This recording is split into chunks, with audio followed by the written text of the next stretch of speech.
আসুন আজকে বাংলাদেশ ক্রিকেট দলের ওয়ানডে পারফরমেন্স নিয়ে কিছু কথা বলি। আমাদের পঞ্চপাণ্ডব চলে যাওয়ার পরে এখন যারা ওয়ানডে ক্রিকেটে বাংলাদেশের প্রতিনিধিত্ব করছেন তাদের আসলে ওয়ানডে জ্ঞানই নেই। এখানে কিছু অভিজ্ঞ এবং কিছু তরুণ খেলোয়াড়কে সংযুক্ত করা অত্যন্ত জরুরি। যেমন সৌম্য, লিটন, এদেরকে টপ অর্ডারে থাকা উচিত এবং রাখা উচিত। কেন যে এদেরকে রাখে না আমি বুঝি না। লেট মিডল অর্ডারে আকবর আলী, মাহিদুল অঙ্কন এদেরকেও সংযুক্ত করা উচিত। আমাদেরকে প্লেয়ার তৈরি করতে হবে এবং প্লেয়ারদের উপর ভরসা করতে হবে। এই নুরুল হাসান সোহান, জাকের আলী এরা ব্যাট করতে নেমে যে কৌতুক তৈরি করে, এতে আসলে লজ্জায় মুখ লুকানোর জায়গা থাকে না। আমাদের আরও কিছু প্লেয়ার আছে যারা কখনো কখনো ভালো কিছু ইনিংস উপহারও দিয়েছে এবং আমাদের নাসির হোসেন খুব সুন্দর কামব্যাক করছে। এবছর এনসিএলে চমৎকার ক্রিকেট খেলেছে।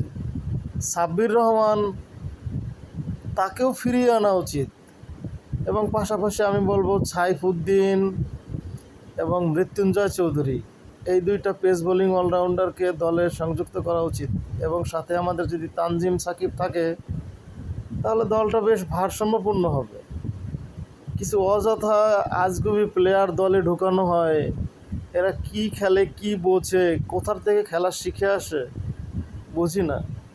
এদের খেলা দেখতে বসলে আসলে হার্ট অ্যাটাক হয়ে যায় মাঝে মধ্যে মানুষের। আমরা চাই বাংলাদেশ দল ভালো খেলুক, সম্মানের সাথে মাঠ থেকে বের হোক।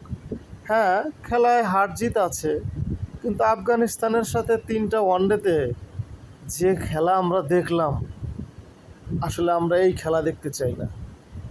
আমরা কম্পিটিশন দেখতে চাই, আমরা ভালো ক্রিকেট দেখতে চাই। মেহেদী মিরাজ দলের অধিনায়ক হয়েছে, ভালো কথা। আমি মনে করি তার অধিনায়ক হওয়ার সকল যোগ্যতা আছে এবং সে অধিনায়ক হতে পারে, কিন্তু তাকেও তো ভাবতে হবে আগামী বিশ্বকাপে খেলতে হলে আমাদের কি করণীয়, কি করতে হবে। আমি মনে করি যে এখানে মেহেদী মিরাজের কিছু শক্ত ভূমিকা নেওয়া উচিত। সে দেখেছে মাশরাফি কীভাবে দল চালিয়েছে, সাকিব কীভাবে চালিয়েছে, সেখান থেকে সে কি শিখেছে আমি তো বুঝি না। সে কী সব গাঁজাখুরি প্লেয়ার নিয়ে দল চালায়, দল নিয়ে মাঠে নামে।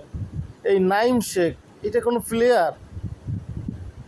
আর তানজিদ তামিম, সে ভালো প্লেয়ার, সে 2টা ম্যাচ খারাপ খেলছে, তাকে বসিয়ে দেওয়া এটাতে আমি সমর্থন করি না। তানজিদ তামিম একপাশে ওপেনার থাকবে, নাসির হোসেন অথবা সাব্বির তারা দলে আসুক, সাইফুদ্দিন, মৃত্যুঞ্জয় এবং তানজিম সাকিব এদেরকে গড়ে তোলা হোক। ইয়াসির আলী রাব্বিকে কেন মিডল অর্ডারে সুযোগ দেওয়া হচ্ছে না? সে কি, আমি বুঝি না।